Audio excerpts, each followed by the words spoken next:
Hello, and welcome to the WWIA Podcast. We're honored to have you join us in our mission to bring honor, connection, and healing to America's combat wounded Purple Heart heroes. If this is your first time listening to this podcast, we welcome you. If you're a returning listener, thanks for coming back. Please be sure to tell others about our podcast and leave us a review if you're enjoying what you're hearing. There are those among us who quietly go about the business of doing good, who don't look for praise or recognition, but whose steady presence and giving spirit make all the difference.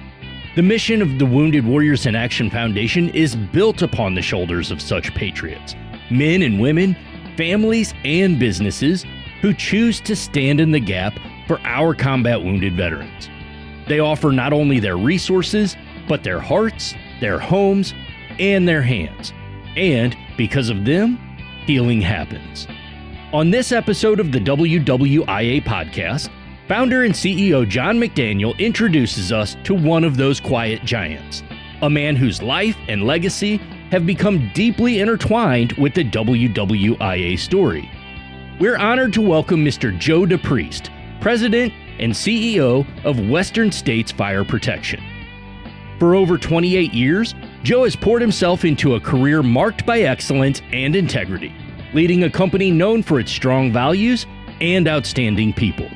But if you really want to know Joe, you have to look beyond the boardroom. You'll find him out in the fields of Northwest Missouri, tending to his farm and animals with his beautiful wife, Kim.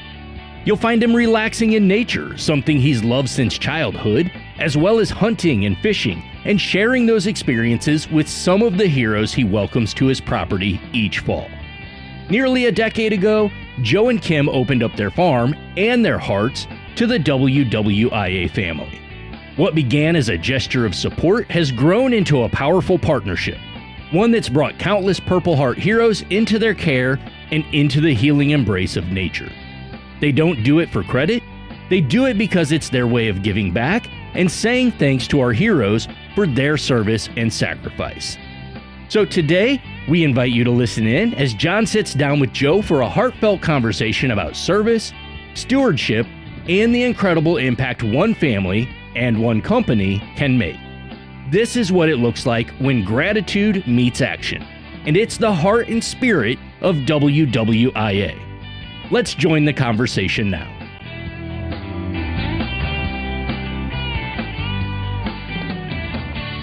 Hi, I'm John McDaniel, founder and CEO of the Wounded Warriors in Action Foundation, and this is our podcast, Honor, Connect, and Heal. So today I have with us on the program a gentleman by the name of Joe DePriest, who happens to be the president and CEO of Western States Fire Protection. Welcome to the program, Joe. Thank you, John. Glad to be here. Yeah. So, let's get right into it. You've earned you and your company have earned the 4-star Patron Award for cumulative gift giving in excess of $40,000, which is a monster amount of money that you guys have raised for our MOCAN, Missouri-Kansas chapter, dating back to 2015. So let me first express my great gratitude on behalf of our nation's combat wounded for your amazing philanthropy. It's very impressive. That's a very large sum of money, and you've helped so many heroes with that. And I just wanted to say thank you. Oh, thank you, John. We're glad to be a part of the program, and thank you, for founding the program. It's an amazing program, and there's a lot of other programs out there, and the WWIA is different to me, and it's donating money is a very important cause and reason. But the differentiator here is, these guys and gals getting to come and experience the outdoors. Yeah. Yeah. And do so in what, arguably, or not arguably, is one of our top events. If not, we always, joke inside baseball about, Mocan being the 800-pound gorilla. Well, it is. I mean, there's no other mission like Mocan. You can't really compare it to anything. And there are events that maybe have similar components, but Mocan has been a leading entity, an event for the foundation ever since its inception. As a matter of fact, Brian and his and his inside circle on that very first year when we did the very first mission, about I don't know, a day or so into it, they're like, met us in a parking lot, and the heroes were staying in a hotel, and Jake Wibke and I were in the parking lot, and Brian's like, yeah, hey, come on over here, and I said, go over back by, back of his truck or something, and he hands me this bag, and it's bulging bank bag, and I unzipped it, and I looked inside, and I zipped it back up, and I handed it back to him because it's full of money. And I said, I don't know what this is, but what you had in mind here, but I don't know, this, he goes, nah, it's for you. You keep it. I go, it's for me. He goes, yeah, just keep doing what you're doing. You're doing good stuff. We raised this for you, humma, and so that was the very first event that ever produced any resource in support of our mission, and I'll never forget it, and to this day, you guys just continue to knock it out of the park, and we're very humbled by that, and the heroes all love your mission. It's really great. But I understand you're also a hunter. Yeah, I mean, obviously, I assume that you are, but did the heroes actually, are they hunting as part of the program? Are they on your personal property? What's going on there? Yeah, so on the Mocan chapter, we usually each year, usually about 11 heroes come in. Yeah. And as you know, they can deer hunt, they can trap, and they can duck hunt. And so there's a big group of volunteers, great guys that volunteer, and we split those hunters up and take them, whatever they want to hunt for the day. And a lot of the guys, both the duck hunters and the deer hunters, will take them to their personal property and may have blinds set up or whatever, and take them out for the day. Yeah, and they're huge deer too. I mean, like the success rate, you guys kill usually over 100 ducks every time you're out there with these guys. Almost everybody gets a buck, and if they don't get a buck, it's because they were being picky, and then the trap line, which is actually run by the Department of Natural Resources, it's heavy on predators and problem species, but they run this amazing trap line. So guys that are interested in learning how to trap and the finer art of the truck associated with it, they're out there with the Department of Natural Resources running a trap line. It's just so cool. And and like you say, people giving up of their personal property. I mean, oftentimes they wouldn't let their brother hunt on their land, but they're letting these heroes that they've never met before go out there and kill this trophy buck that they've been eyeballing for 2 years. That to me is an expression of gratitude that, it's hard to get your head around. I mean, if you're a non-hunter, that probably doesn't mean a lot to you, but if you're a hunter and you know what it means, letting somebody on your property is like letting them into your living room, literally. I mean, that to me is that, you don't get access to my property unless you're invited, and much less, get a chance to sit in one of my tree stands and take an animal that we've been groomed, that we've seen it, maybe we haven't, but just to take a large whitetail or any, large game animal off of my property, is a big thing. Of course, I let them do it all the time, but not only the heroes, I've never had, I can't think of a time where I had a friend even, and most of my friends would be like, nah, I don't want to do that. They don't want to take a buck off of the property that maybe would have gone to a hero, so it's pretty neat what you guys got going on there. No, it is. And, it's on the deer hunting. And to me anymore, I enjoy taking, those heroes more than I desire going myself. Yeah. It's kind of like taking a youth or a kid hunting. It's just so much more enjoyable. And some of these folks have never deer hunted before. Mm-hmm. Some deer hunt a lot. But it's good to have the variety and be able to experience some of these good times like we have. And so tell us a little bit, Joe, about Western States Fire Protection, how you got involved in MOCAN, and how in the heck have you raised so much money, along with awareness, of course, but, tell us about that, connection with MOCAN and your company. I'd love to hear that story. Sure. So Western States Fire Protection, we're a life safety company.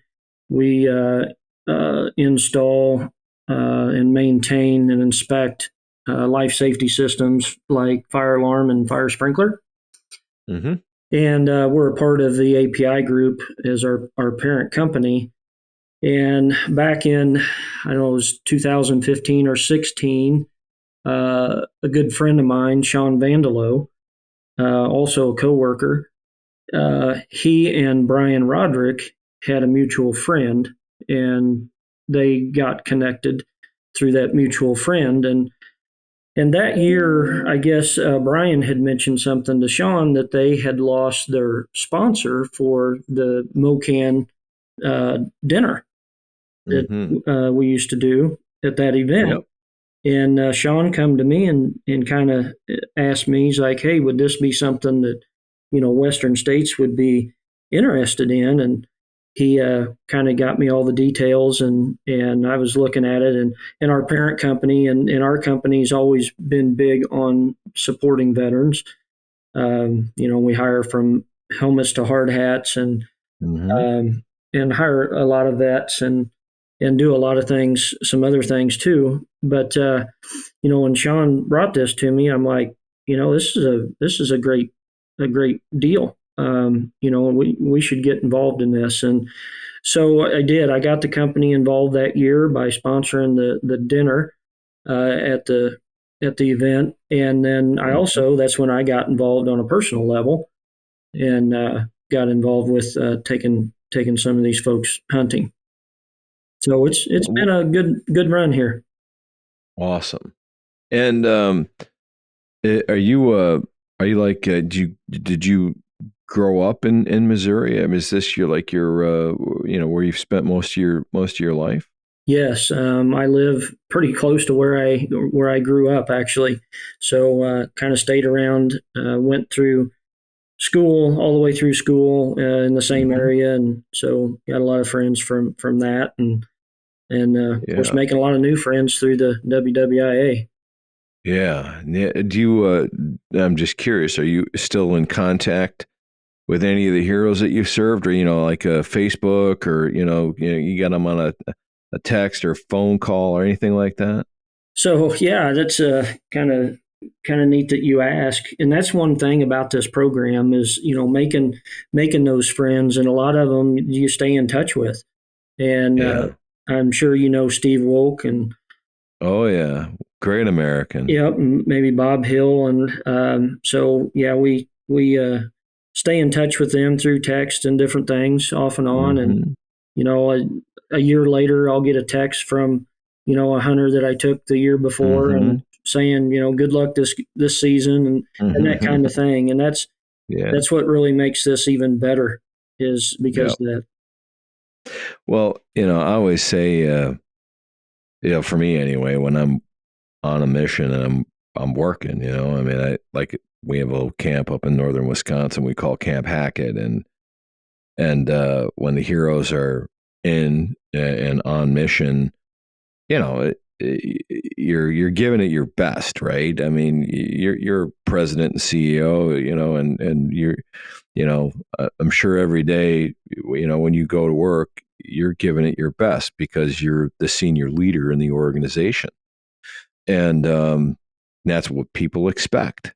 And that's part, it's your job, right? You're going to give it your best every single day because people are looking at you. They're going to want to know, what's he thinking? What's he saying? What's he doing? Why is this important to him or her?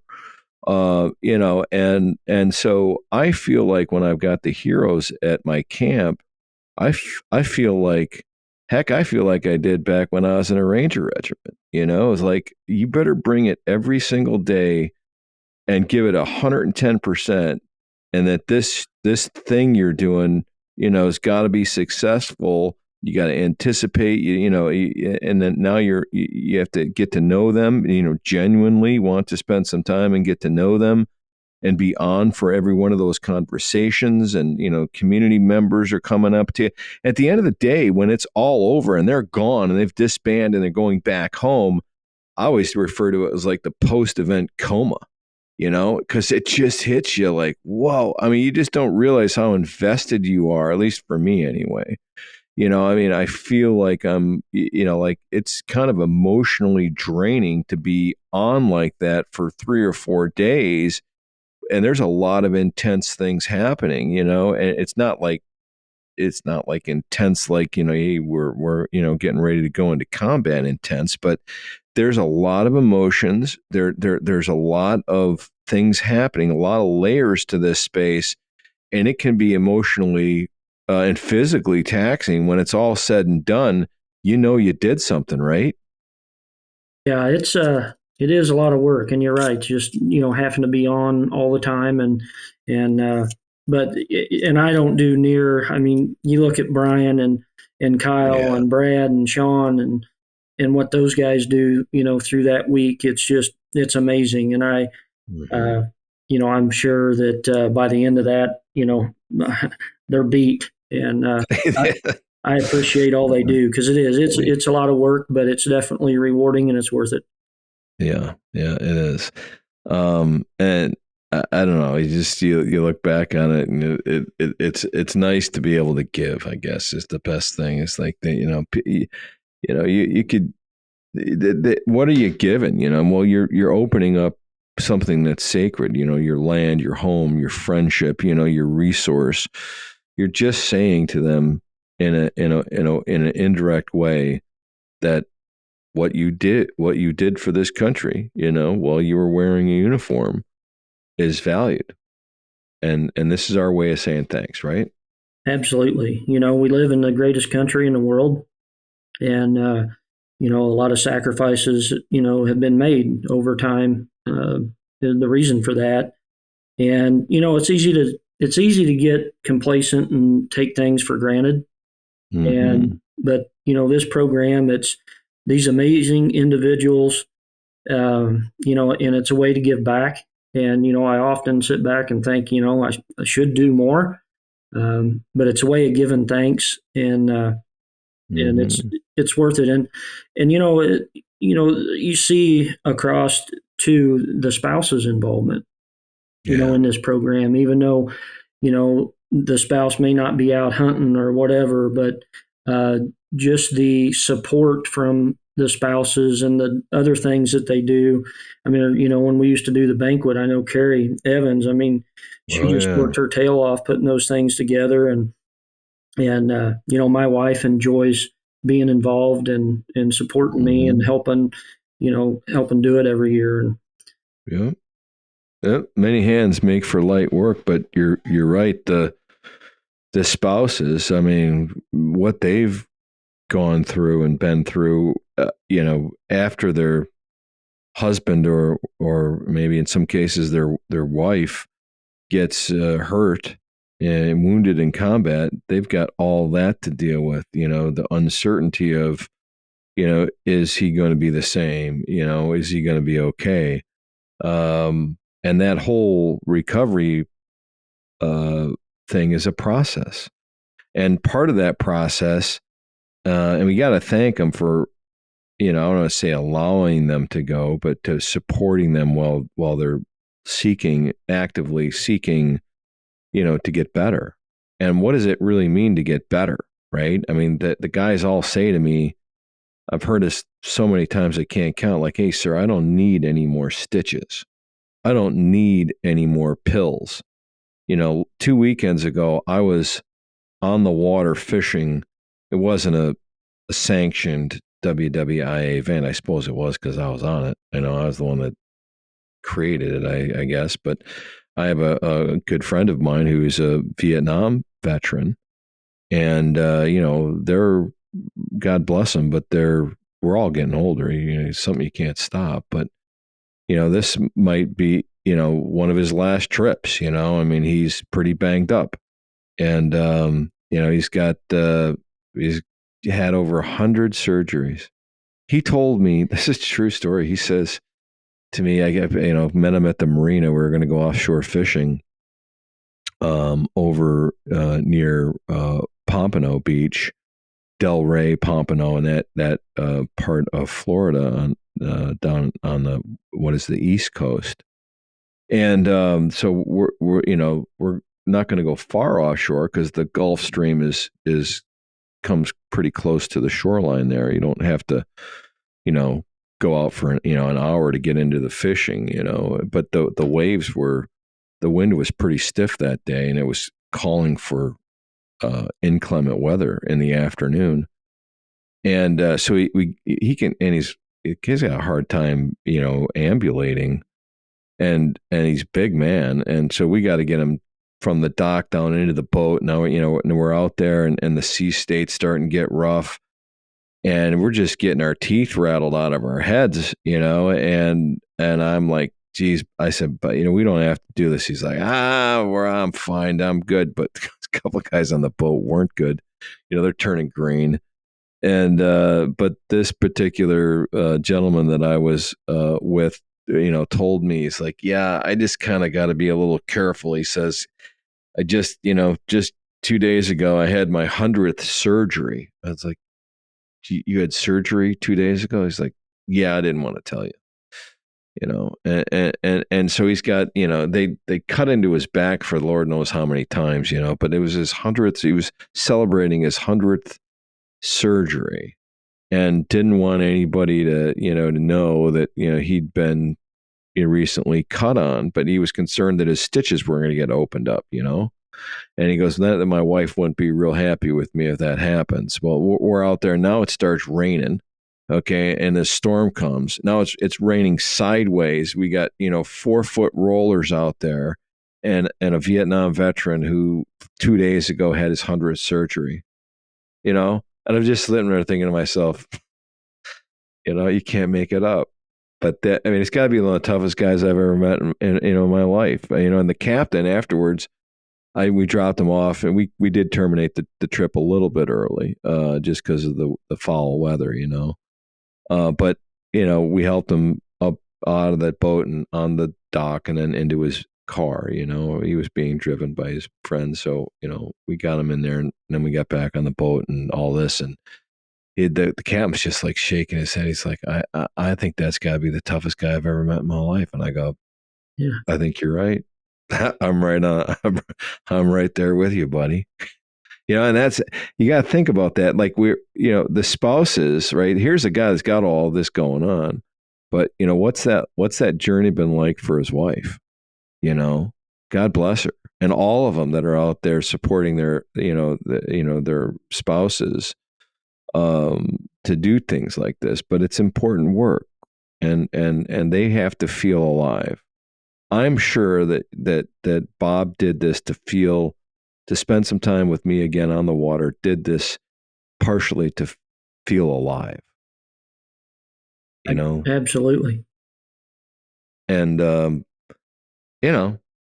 I don't know. Here's the guy, he's not going to complain. I can tell you that. You're not going to get a word of complaint out of that guy. You got 4-foot rollers, and it's raining sideways, and he just had surgery. And then half the crew's getting sick. And he's just like, is this all you got? Right? You just got to love it. You got to love it. Now that's testament to the human spirit right there, if you ask me. Amazing individuals. And yeah. All of them that come in, they're so appreciative and thankful, for what we're doing. And it's, they just can't believe it. And I'm like, it's nothing compared to what you've done. So Yeah, I feel the same thing. I do too. I do. Um, yeah. So, do you have any particular? Some guys do, some guys don't. Any particular special memories that you want to share with us about your experience and support to our nation's combat wounded? Oh, I've got a ton of them. I mean, every year there's something that sticks in your brain that's Mm-hmm. it's like you'll never forget. But one of the times I was many years ago, and I had one of the heroes. His first time ever deer hunting, and these guys are coming in and they're using someone else's gun. They're not familiar with, and Right. it's kind of nerve wracking, I'm sure, but. Yeah, this he came in and put him on some deer that morning and seen quite a few, and finally eyed this buck, and it wasn't a huge buck. It was a nice symmetrical 8 point, and Mm-hmm. and he pulled down on that. And I said, there he is. I said, it's legal. If you want it, take the shot. And he pulled down on it, and I mean, made a heck of a shot. It was, I don't know, it was well over 200 yards, and I mean, just and knocked it down. And of course, we waited for a good while, and we went up there, and we couldn't find it. Couldn't find any blood, and I knew right where it was standing, and like, I know you hit it, and there's not a drop of blood. So we get to Mm-hmm. looking around, and that deer had went like maybe 20 yards just into the brush, and there it was. But first deer, heck of a shot, and I mean, he had a grin from ear to ear, Yeah. and that was like, this is worth it. This is why I enjoyed doing this Mhm. and taking the time just for moments like that. Yeah. Well, I'm guessing you hit him and you ran it right through the lungs or something on him. Yeah, well, I don't remember where he hit it, but yeah, it didn't go 20 yards, and it was just Yeah. piled up right there. And he found it. I went up the hill, and he kind of went down the hill just a little bit, and there Mm. it was.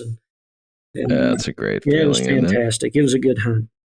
That's all. And that's what, that's the other part about this that we don't talk a lot about, but you're creating memories. You're creating very positive memories, and those endorphin rushes that we get, all humans do, from something that's enjoyable or something that's satisfactory. In some cases, also you get that from other things as well, but those are positive memories that you're creating or help create, and that memory, I promise you, will be with that man for the rest of his life.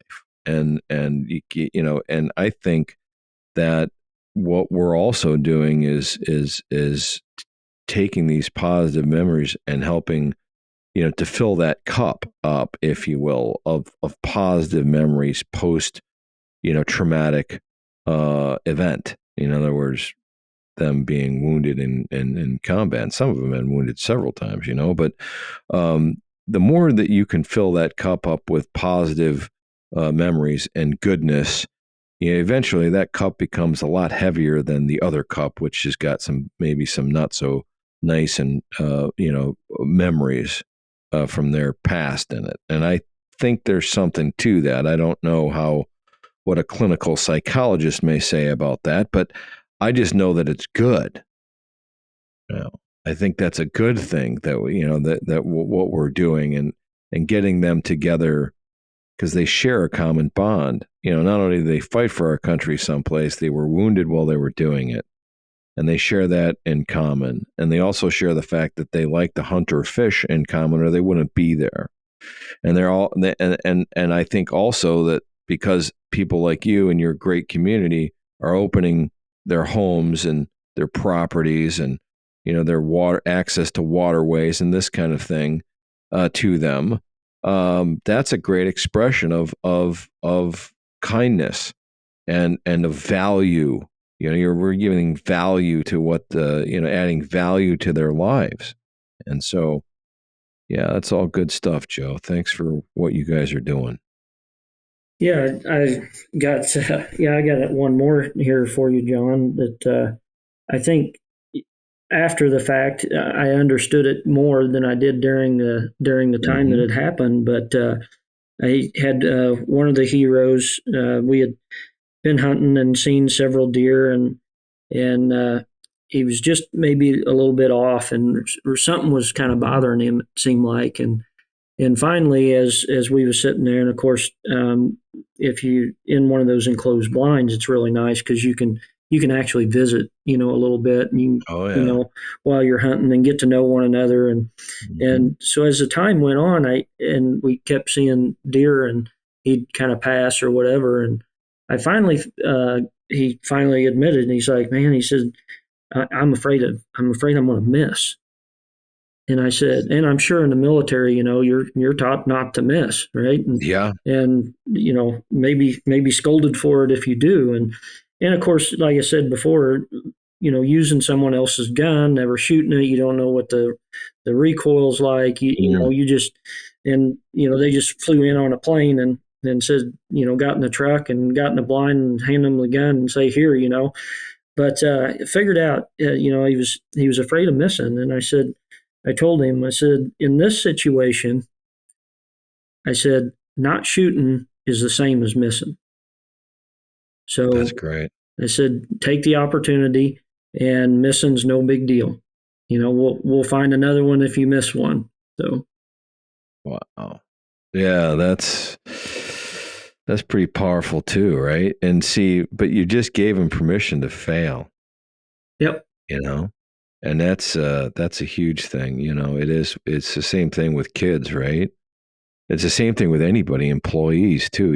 I mean, hey, nobody wants to fail, but oftentimes if you're a forgiving person and you give somebody permission to fail, and you just put it in another way, like, hey, listen, if you don't make the shot, it's all good. I mean, like you said, if you don't take the shot, that's the same thing as failing.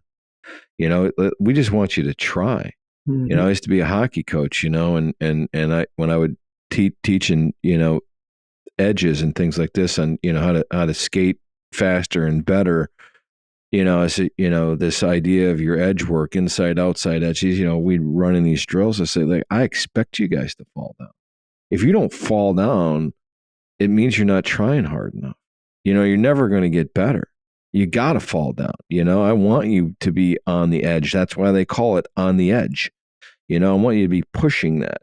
And I think if you have a kind of a culture in your organization or in your family, where, failure's expected, and oftentimes encouraged. You go, oh, that just sounds so weird. You go, well, it's true.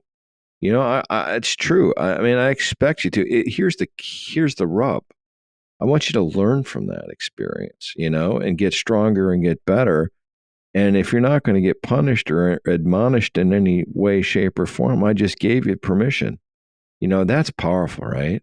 That to me, that's like leadership. That's the position you want to be in. Now you got people in your company or people in your family or organization or whatever that know, I'm not going to get crushed. He's not going to go, dude, you suck. That's just not going to happen.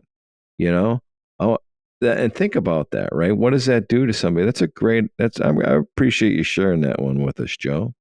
No, absolutely. Yeah. And, after the fact, I thought about it, just like you did. And I'm like, these heroes are in the military for, a lot of them for a long time, and, wounded, and then back into the civilian world.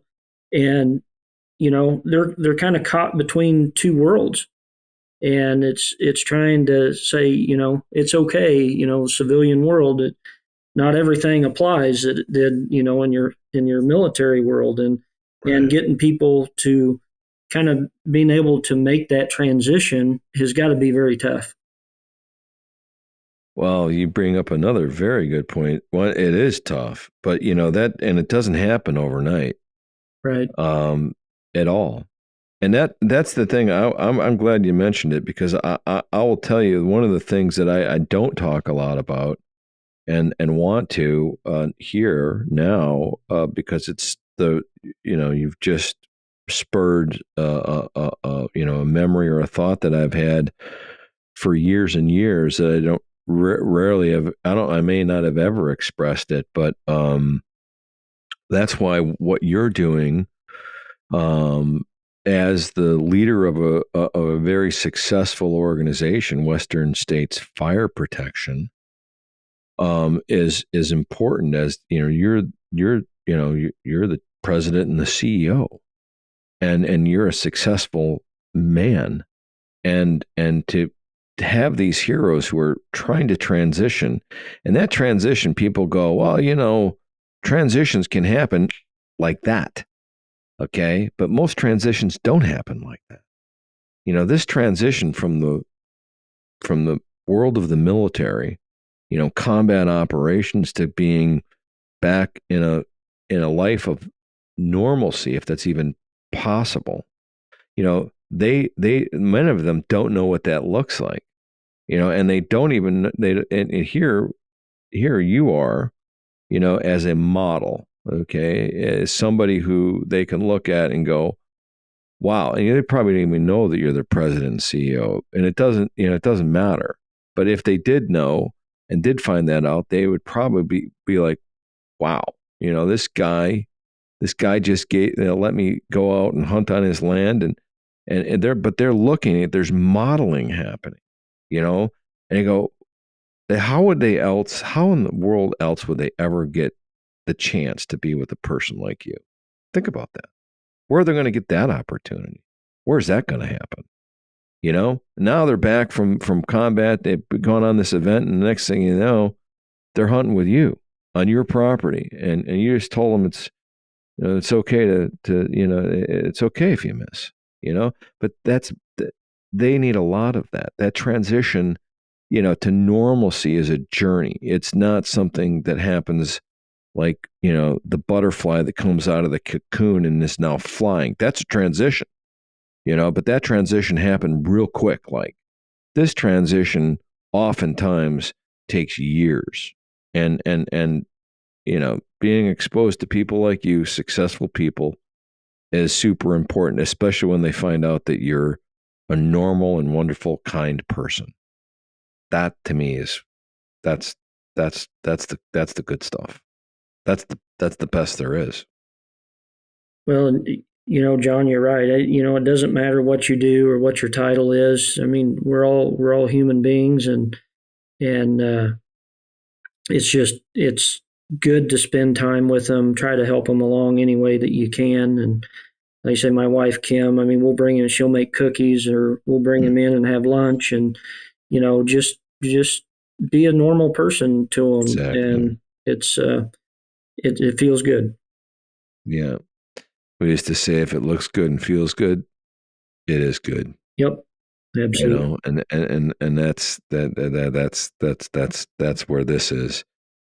Well, God bless you, Joe. I really want to thank you and everybody, your wife, your family, your friends, your community, of course, Brian Roderick and the MoCan team, everybody who's part of that thing. I mean, it's the 800-pound gorilla.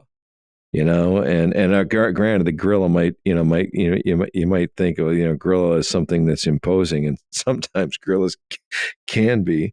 But if you look at that silver grayback gorilla, I just watched something on an outdoor nature channel thing I was watching the other night. I've always been fascinated by gorillas. This little sidebar, but the silver grayback male gorilla, the one that's in charge of the troop, the tribe, whatever they call it. That guy is like 99.9% of the time, he's just being Fonzie. He's just cool. He does not doing anything besides being himself. He's just in all this glory, and there he is. They got a little chimpanzee or a little baby gorilla pulling on his ear and poking him in the eye. He doesn't do anything. He just sits there. But everybody knows he's in charge. It's just this monster, glorious thing that if he decided to rip your arm off you, he'd do that so quick and make your head spin, and then he'd go about beating you over the head and the neck with it. I mean, Right. not even think twice about it, right? But that's MoCan, and I mean it, very affectionately, because it's filled with tremendous people, and I'm really proud of you and everybody that's on that team, and I thank you for all that you've done, and it's an honor to have spent some more time here with you today. Getting to know you, and I always like to give my guests the last whack at the piñata, if you will. And is there anything else that you'd like to share with us, Joe, before we say goodbye? Well, John, I'd like to thank you for your service, and WWIA and your team for all that you do to make all this happen, and along with the MoCan team. It's spectacular. All these folks involved, and it's something special that's been created here, and I'm happy to be a part of it. I call it the MoCan magic. I gotta say that. I gotta say that for Brian, but that's what it is. People want to touch the magic, right?